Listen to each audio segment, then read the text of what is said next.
John Walker, thank you so much for coming into the 2AY studios. It's a bit of a case of the interviewer becomes the interviewee, because over the years I know that locally you've had quite a history of comparing different events and interviewing different interesting people, but this time it's your turn. So thank you for coming in. Oh, thank you for inviting me, Ken. I take my subjects once a month and I start very simply with them and I look at their heritage to the Albury-Wodonga area. So when did you fall in love with the area? I think it was January 1982. This was my first professional gig out of college. So I graduated from the Victorian College of the Arts in drama. The Murray River Performing Group came down to the college and auditioned actors. They needed someone to fill in for just 10 weeks, I think it was. And on a Jack Hibbard play, premiere of a Jack Hibbard play called Liquid Amber. So the Murray River Performing Group were the government-funded professional company in the area that gave birth to the Fruit Fly Circus. But they had no adult ensemble, so they were looking for someone to stand in for 10 weeks. So I got off the train on a stinking hot day from Albury. I'd never been to Albury before. And the director of the company came up and picked me up and said, we're going to the river to meet some people. And went down there and I met some of the other actors and started working with them on the play and loved it, really loved it. I stayed in Albury for that duration, then I went away for a couple of years and I came back and I decided I wanted to audition for the full-time ensemble, which was 1984. So I started living here in Albury in 1984 full-time. And have you left and come back again, or...? Plenty of times. Yeah. Plenty of times, but and I find it's funny now to think that, you know, I've lived out at Beechworth now for about 20 years. And that's extraordinary. Being a person that moved around a lot, I guess, when they were younger in their career. So Albury and surrounds, I'd been living in, you know, fairly constantly in the 1980s. Out at Bethanga and then Beechworth, yeah. What do you think it is that lures people to Albury-Wodonga? Yeah, you've gone through that yourself. You've left, you've come back, you've left, you've come back. What is it that brings them back? In your eyes? Look, that's a really interesting question. My partner at the time and I used to come down. Her parents lived out at on the land, and we would come down for summer holidays. Say, this is early 90s. So when we left and once again, you know, and come back. And I used to say that the light down here was incredible. You know, it was something about the seasons for me. They were so distinct. The seasons were so distinct. And I'm not an artist in terms of a painter or a photographer or anything like that, but there's something that I think that there's something about the natural beauty of the area which is quite distinct. I used to really sort of crave that when I was away, because I've lived in a lot of places and a lot of cities, but there's something quite extraordinary and magnetic about this area. Let's take a look at your resume or CV. So you've touched on the fact you graduated out of drama. Yes. And followed work that originally brought you to the Albury-Wodonga region. Yes. You've had quite high-profile roles, but particularly with TV back in the mid-90s. Yes. Best known for your John Howard impersonation, I think. Well, yes. Yeah, one of many great talents. Take us through the rest of your CV. As I say, there was the Murray period with the Murray River Performing Group, and then we segued from that. Some of the performers and I broke out of that and formed our own company called Funny Business in Albury. And I'm very proud of that period because there were 7 of us and we were able to pay ourselves full time just doing entertainment. And we had formed a close alliance with proprietors of the New Albury Hotel. And out the back was an old bar that was abandoned and hadn't been used. And one of the guys that I worked with said, you know, we could turn that into a venue. And live comedy in Australia was taking off again. It was in the period of rebirth in the mid '80s, or early to mid '80s. There was a coat of paint went on that, and a little stage put in, and we started doing comedy, sketch comedy mostly, and we invited stand-up comedians to come up and perform. We started to build a following there, and that became the Galaba, as it was entitled then. Then we did the Spangles, which was a sort of rock and roll cabaret. We performed not only in the Galaba, but we started to do bigger shows in the entertainment centre and places around Albury Wodonga, and then on the outskirts. And that sort of culminated in our infamous, we did a couple of New Year's Eves live, and we did one out at Mungabarina, which you couldn't do now. I think there were about 3,000 people. Yeah. And on New Year's Eve, 87. And people, walked back, the people swimming in the river. Yeah. And people walked back down the river in a highway, back into Albury, like carrying eskies and stuff. Yeah. Like it was just down the middle of the road. It was mayhem and chaos, and as I say, you wouldn't get permits to do that now, or insurance or anything. But it's a different era, Kev. That's 30 years ago, and you just didn't have the restrictions and the limitations you've got now. Let's go into the TV side of things. How did you get that break? I worked a couple of guys in Sydney. We had a corporate outfit called the Armchair Experts, and we used to do sketch comedy for computer firms, and we'd write for their conferences, and asked to we'd do video characters, and we would do live sketches at their conferences. It was a great way to earn a dollar, and met some lovely people, and you'd be really looked after, and the corporate scene in Sydney at the time was awash with money. They were spending dollars hand over fist, so you were getting really well paid. And we also had a club act called the Armchair Experts, Footy Follies, and we would do send-ups of rugby league stars and rugby league situations and songs about rugby league players, parodies they were. And we would tour around the rugby league clubs and RSLs in New South Wales doing that. And once again, that was a great lifestyle. At that time, someone I used to work with rang up and said, we've got a bit of a gap. We're transitioning from fast forward to full frontal, and we are looking for people of a particular variety. I think they thought that they had enough stars on their books. What they wanted was some people who, I guess be happy to do a lot of smaller roles. So I said, look, I don't know if it's my cup of tea, and we're a good fit or not. And Doug, the producer at the time, said, look, we'll just give it a go for 3 weeks. Or was it 3 months? I can't remember now. And I said, yeah, look, that's fine. And he said, if we don't match, that's fine. That's not a problem. So, I think I got 6 years out of that. Yeah. At that show. But I was kind of proud of that time because I thought of myself as a worker ant. So there were people who had become big stars like Eric Bana and Julia Morris and Julia Zamiro and Kitty Flanagan and Denise Scott and massive performers. But I was someone who they gave me some lovely roles to play, Richie Benno and John Howard and these sort of people. But also, I'd rock up at 6 o'clock in the morning and go through to 6 or 7 o'clock at night, and it wouldn't be anything to do 8 or 9 characters in a day and play spear carrier number 4 in the background. Yeah. So I was a kind of like a featured artist, but I was also an extra at the same time, but just working full time.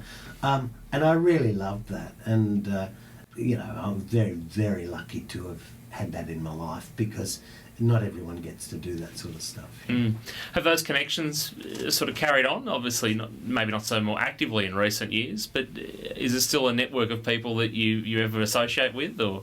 Oh yeah, look, you're not in touch professionally as much, and people's careers go in different directions. I mean, I work in education now, so that's my full-time gig. I still do some performing and some comparing and such, but my bread and butter gig is in education in Wodonga. So I don't get to see those people as much as.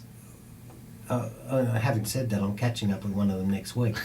But those sorts of experiences, and you'd know this yourself, they forge bonds that never go away if you get along well with a person. and we get along, very, very well. They forge bonds, so you mightn't see people for ages, years in fact, but you experience something together that is quite unusual and quite intense. Working in TV that closely with people is very, very intense. You get to know a lot about people. It's not that you're reliant or dependent on others, but you forge very strong bonds. Let's talk about the education side of your resume. Yes. How long have you been working in education, and what took you there? Well, that was an interesting, kids mostly, my own kids, because having... I think it was sort of mid-2000s, I knew I had to have a change because I had very young children too, my beautiful daughter and son. The life of an actor or / corporate entertainer or performer, writer, whatever you want to call it, for me had become very insecure. I didn't like the travel as much anymore. I wanted to be home more. The jobs weren't as frequent. It was harder to go out and get a buck. I was still earning, pretty well during that period, but I thought, this isn't going to last. I'm sort of glad I made that decision because it was just a couple of years before that global financial crisis, and everything went pear-shaped, as you know. Yeah. I was working with a great video filmmaker friend, Darren Grigg. We were doing a documentary on celebrating the personnel group, 20 years. And we were invited to do a little history and a little sort of documentary interview sort of thing, just as a package. It was about a 20-minute piece.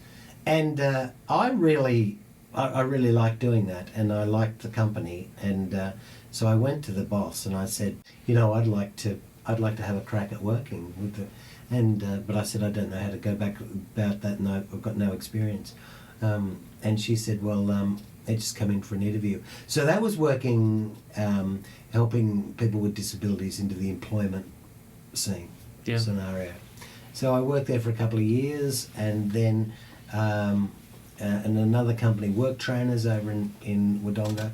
I found that very, very interesting, and then that segue took me to Catholic College Wodonga, where one of the people there thought that I might be okay working with students and in a diverse learning atmosphere. That's my work now. That's where you are now. Yeah. What's a great bit of advice that you've heard somebody give in life? Maybe you've received it yourself, or something you've observed somebody else be given advice? Is something that comes to mind that you think, I'm glad my parents told me that, or wise relative that told me that? Gee, that's a good one. I love the Robert Frost one. I went down the road, I came to the intersection, fork in the road, and I took the path less followed. That always resonates with me. I took some strange journeys in my life, and sometimes I took roads that weren't particularly, had sort of pots of gold at the end of them. But I'm really glad that I took that journey, and I think if you've got the feeling, I really am a strong believer in following your gut, Kev. And if you feel that strongly about something, you've got to. It took me a long time to realise that. And it took me a long time to sort of mature as a person. And there would be those who'd say, I'm not all that mature now. But I really firmly believe that you've got to follow your gut.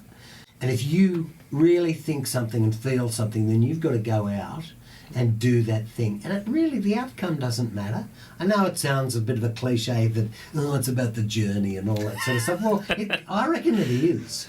And quite often the end result sort of is neither here nor there. And what is an end result? Well, it's not. Your life just keeps on evolving, doesn't it? You were telling me about your interesting career and your beautiful family, and before we started recording, and that's a great example of things evolving constantly. If you keep moving, that's the important thing, and it's something that I want to keep doing as I get older. I turned 60 the other day, last week. Happy birthday. Thanks, buddy. I still feel as though I'm just evolving as a human being. It's not going to stop. You had a bit of a chuckle there when you mentioned you took a while to become mature. How do you think other people would describe you that know you? I was over having a meeting over at the Wodonga Library yesterday, and one of the ladies in that said, "Oh, sorry guys, it's time to lock up and go." And I said, "Oh, you're throwing us out." "Well, we've been thrown out of all sorts of places. This isn't the first time." And she said, "Yes, I don't know you all that well, John, but I reckon you may have been thrown out of places." I've kind of like had a sort of eclectic life at times, and when you're, I guess when you let yourself go, and you can be over exuberant, and at times, I find that my passions and my energies and so they bounce around a bit, and they always have through the years.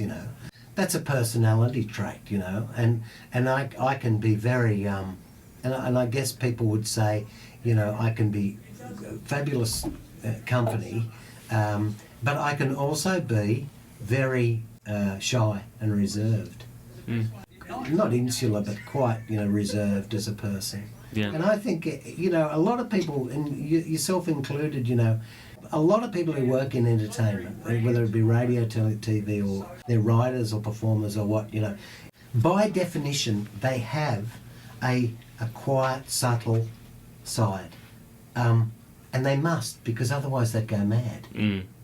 They would be truly crazy, because you can't perform, and you'd know this, you can't perform at that level all the time. And if you do, you drive your family nuts.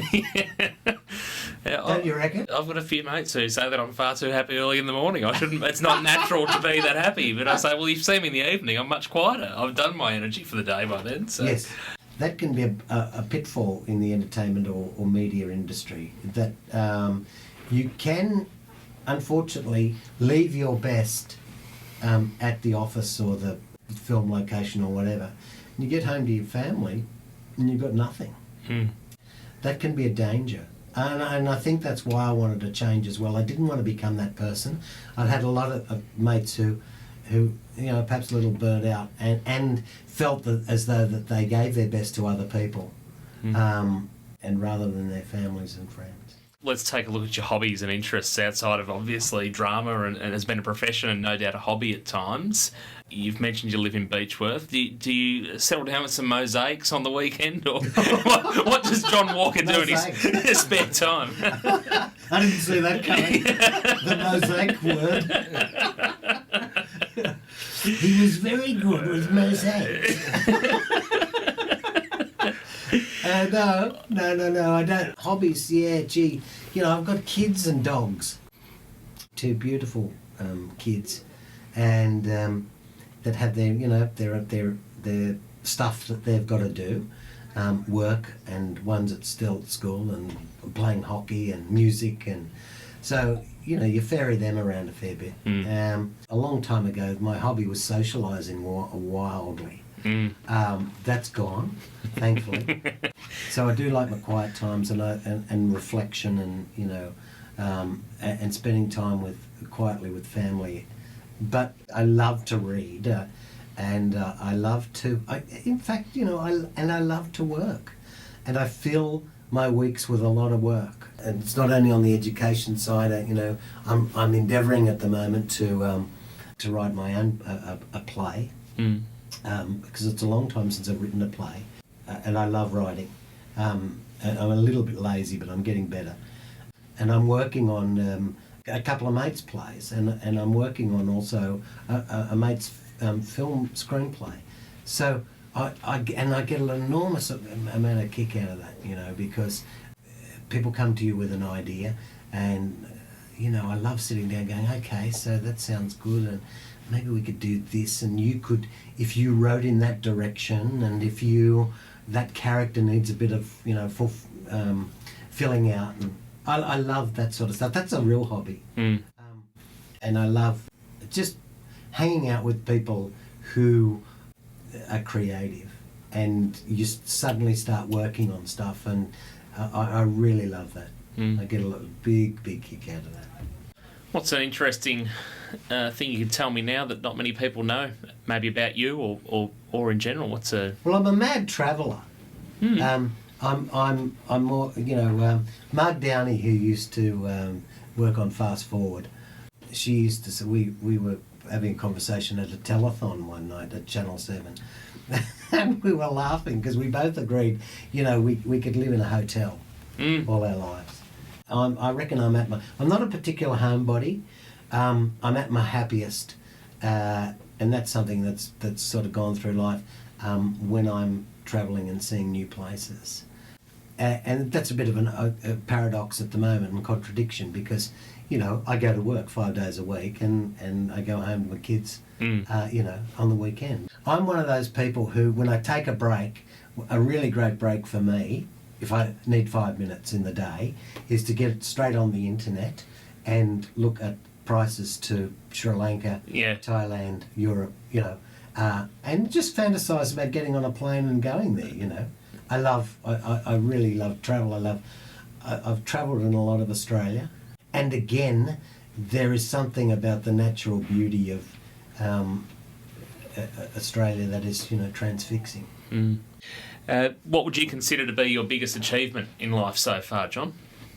Yeah, that's a really interesting question regarding achievement, because I think that comes in many ways, shapes and forms. Easily, you don't own your kids. If you call them an achievement and something you've created, which you have, then that would be the greatest thing in my life, easily. Those two kids of mine are just absolute treasures and beautiful people, and every moment with them is a golden moment, Professionally, I'm proud of things that are little things. The play I mentioned that I wrote with another guy over in Fremantle about a waterfront worker. It's a true story, and we performed it. And he said, "I'd like you to write this play." He rang me here in Albury, and he said, "I'm in Freo. I'm working with this company, and I want to write this play about this trade unionist wharfie of the 1950s in Fremantle." And I said, "Why me?" And he said, "You look like him." And he said, "Once we write it, I want you to play him." So we did, and we did it on this beautiful old wharf, which is still in use in Freo. And it was a custom shed. So we put in seating and a set and everything like that, and it was an amazing, and people who knew that guy, that wharfie, used to come up, and he was, his name was Paddy Troy, and he was instrumental in changing life and conditions for waterfront workers in the 1950s in Freo. It was a very precarious occupation to have, because there was no OH&S. And anyway, people who knew that guy came up afterwards and said, "Thank you for doing that play, because that was such an important part of Fremantle history." So those sorts of little things I'm kind of really proud of. Yeah. It's the kudos that you're not aiming for, I guess. It's not the motivation. It's what comes later, and you didn't even think of that. Yeah, correct. Yeah. What's the toughest decision you've had to make in life, do you think? Why are you asking me that, Kev? What's yours? I want to see John Walker in tears. No.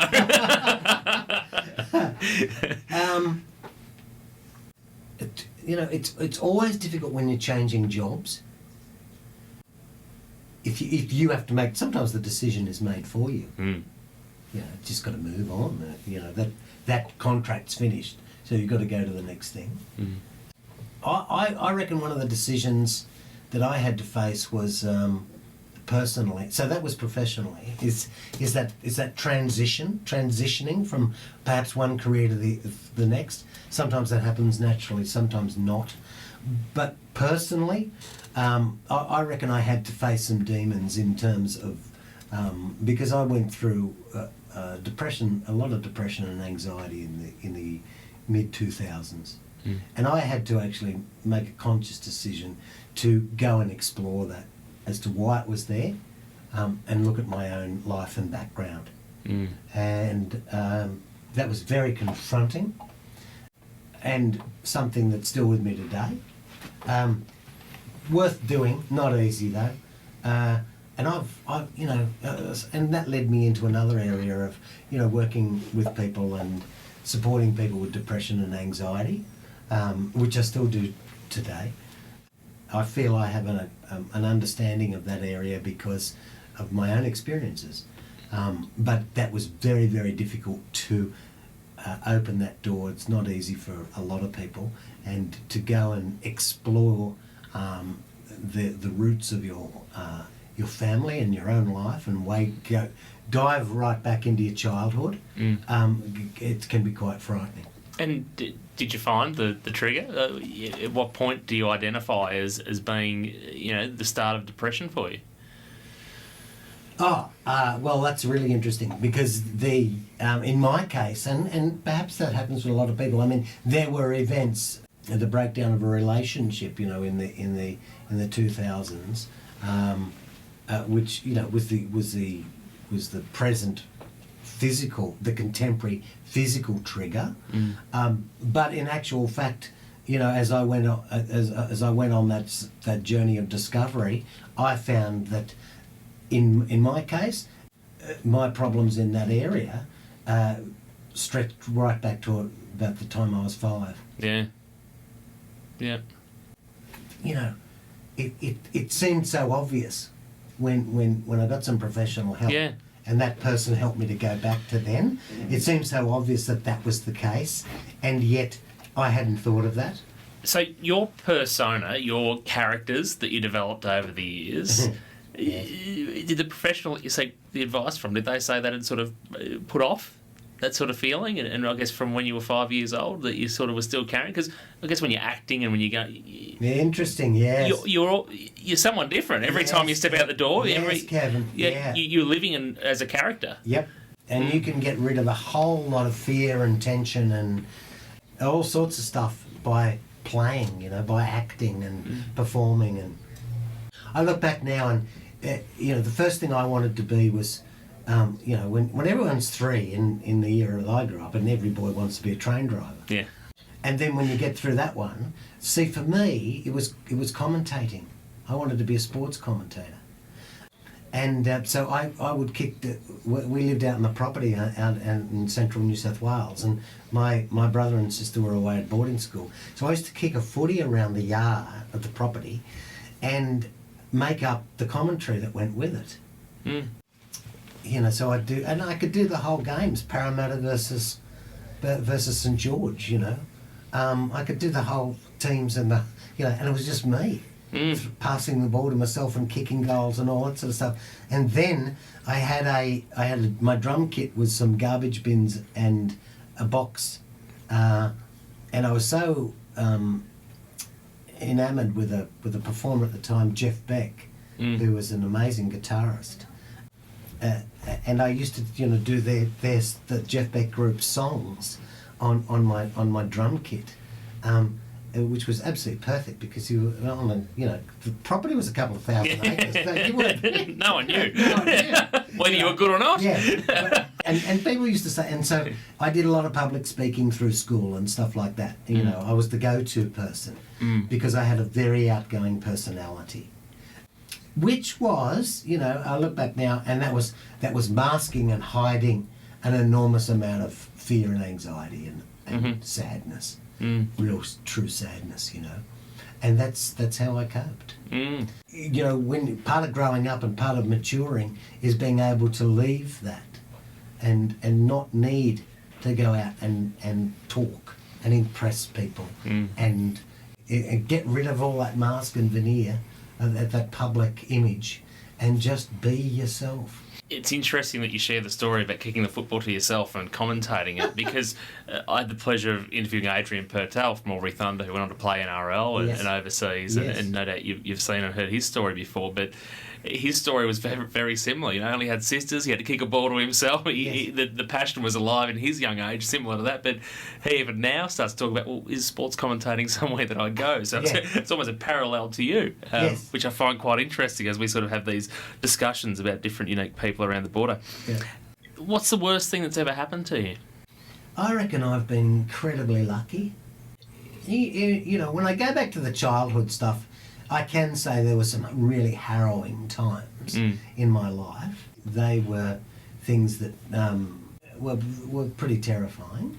But in my adult life, you know, I reckon I've been extremely lucky, just in terms of I can't say that, you know, there's been anything that's really been incredibly upsetting.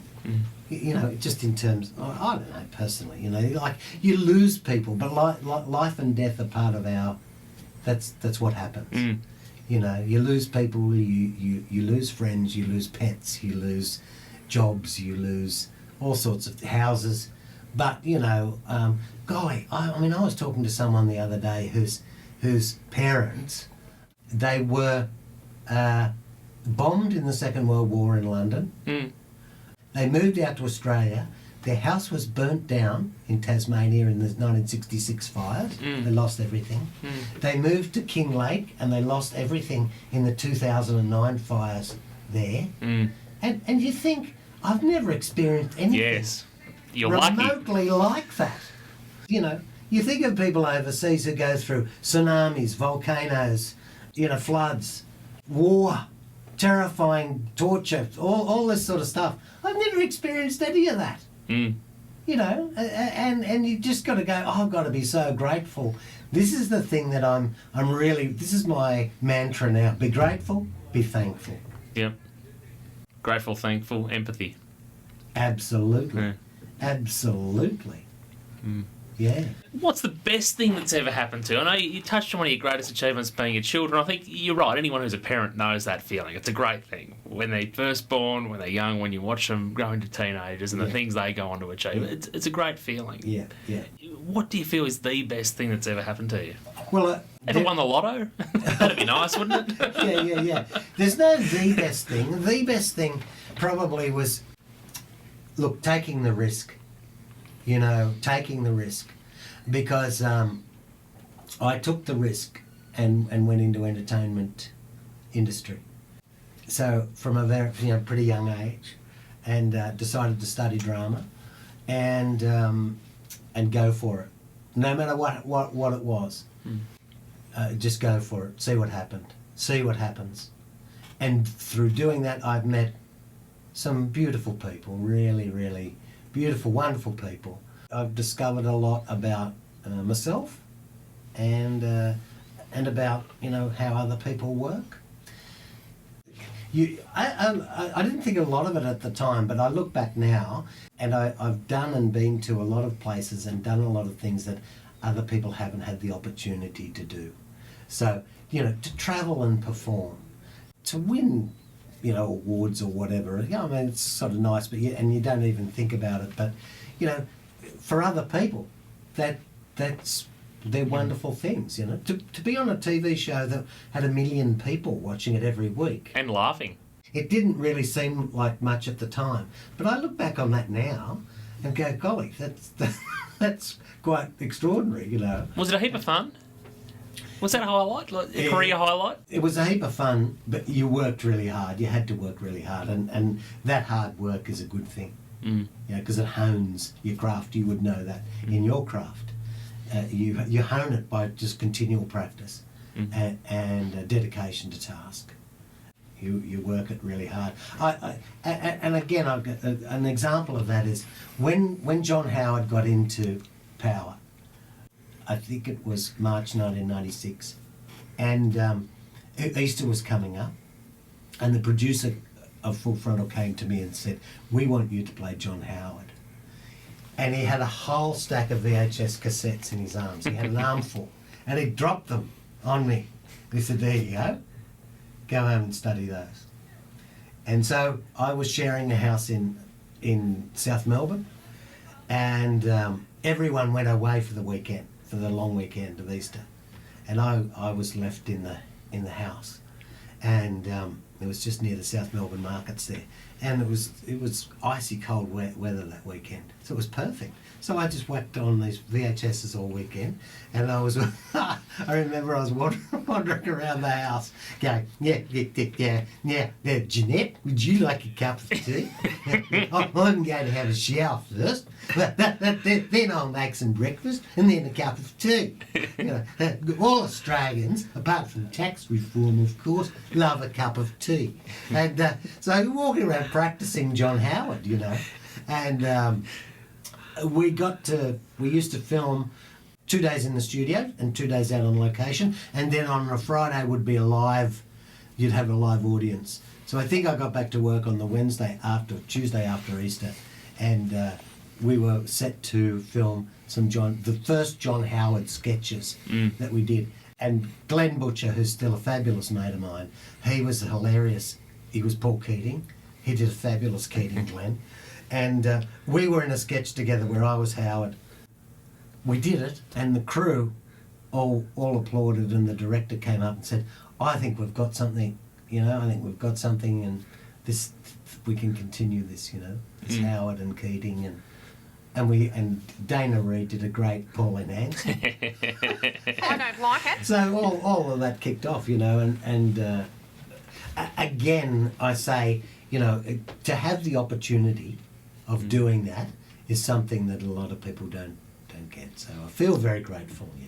You've impersonated a lot of people. John Howard, obviously your most notable one through TV coverage, but you spoke about the NRL series that you sort of had, mimicking people and on touring clubs and what have you. If there was a movie about your life, John Walker, who would play you? Who would play me? I don't know. Eric Banner, too tall and big and handsome, but he could impersonate anyone. He was amazing, and he was absolute phenomenal talent. And he used to do an impersonation of me, my voice, which was just ridiculous. Paul McCarthy, who I worked with on that show, he was a fabulous impersonator, and he used to do a pretty close to the mark impersonation of me. But look, I have no idea who would play me and what the story of my life would be. You know, I mean, where do you pick up? What the most important things are. The thing about everyone's life is what you go on to next tomorrow. You know, tomorrow. That's what I find fascinating. What you invent. What are you going to invent as the next day and the next day and the next day? What's your next? What's for you tomorrow? Well, you know, as I say, I've got sort of 3 or 4 jobs, careers happening at once. I've got family, so my job is to give to all of those things as much as I possibly can. And people say, oh, you know, you've got to leave some time for yourself. I don't believe that. Be active and go nuts, you know. And as I say, you know, I've got to settle down and write this thing that I'm writing. I'm only about three scenes in, you know, on this play that I'm writing. But see, that to me is meditation. As soon as I sit down and do that, I feel good. I feel relaxed, you know. It's not a chore. So that's good. That's comforting and relaxation. Yeah, look, I'm not going to worry too much about what the future holds. It's living it day to day and being in the present that's important right now. You know, sitting here talking to you and with Travis filming over here, that's you know, it's really enjoyable and it's fun and it's relaxing because we're all in the moment here. What's happening outside these walls has got nothing to do with any of us. And who knows? You know. And they're probably wondering what's happening in these walls, John. Yeah. But that's what I love. That's what I love, just being in the moment, you know. And I'm practicing stuff like driving to work from Beechworth, which is an absolute pleasure every morning because you see something different. With a beautiful drive from Beechworth to Wodonga, and the sky changes, the leaves change, the animals in the paddocks have different facial expressions on, the road workers with the stop-go signs, it's all those things, and instead of belting along going, okay, I've got to do this, then I've got to do that, and then at 10 o'clock I'm doing this, and then 4 o'clock I've got to meet the boys over at the radio station and we're going to do that. Instead of that, just be in the moment. Enjoy what's there right now. And I tell you what, that form of mindfulness is very, very good for you because when you get to your destination, when you arrive there, you feel refreshed for some reason. It's meditation on the go, on the move. Have you ever found it hard to get people to take you seriously with a bit of a character background? Oh, gee, no. I mean, look, if you're honest and you're yourself, so you can, look, the difference for the listener is you've got to differentiate between, and I think that goes back to the thing about not going crazy, is differentiating in your life what is performance, what is those characters over there, and what is the real you. And pardon my stomach, I've never had any trouble switching between the two. You hear these stories about Hollywood people who, they never knew when to switch off or whatever, and they went nuts. And perhaps if you're in a heightened, your talent is such, or your creative urge is such, that it is very, people like John Cleese, for instance, lots and lots of problems there behind the scenes. And maybe, couldn't stop being funny. But no, I think you got to, it's about being that person, just being the person that you are, and being as honest and genuine and as you possibly can. If you could be anywhere else in the world tomorrow, or anywhere in the world, don't say anywhere else, anywhere in the world tomorrow, where would you be? And money's no object, by the way. Where would you be? I'm going with you, Kat. Who would you be there with? Who would I be there with? Where are you going and who with? Okay, so if it wasn't with my children, it would be by myself. I love travelling by myself, going overseas by myself. I really love that.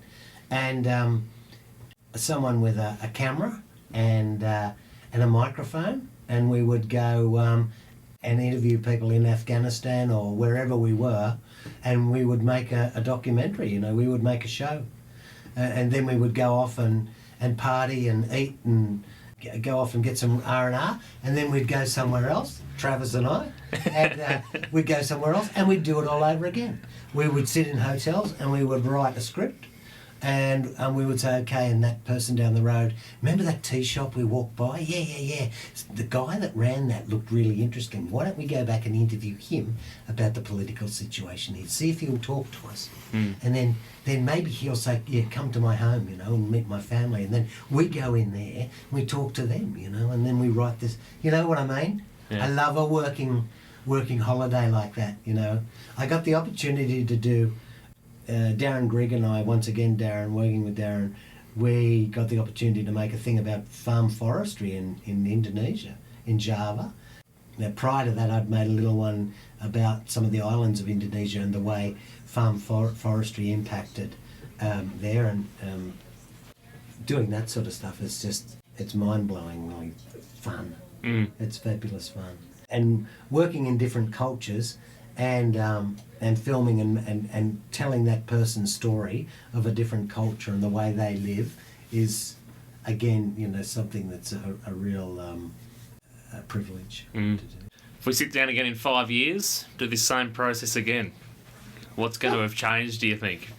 Well, I know that you'll still look great, and Kevin, you'll still be brilliant, and What's the question? What am I going to look like, Well, be, or sound like, or think? 5 years we sit here again. Are you still teaching? I'm hoping.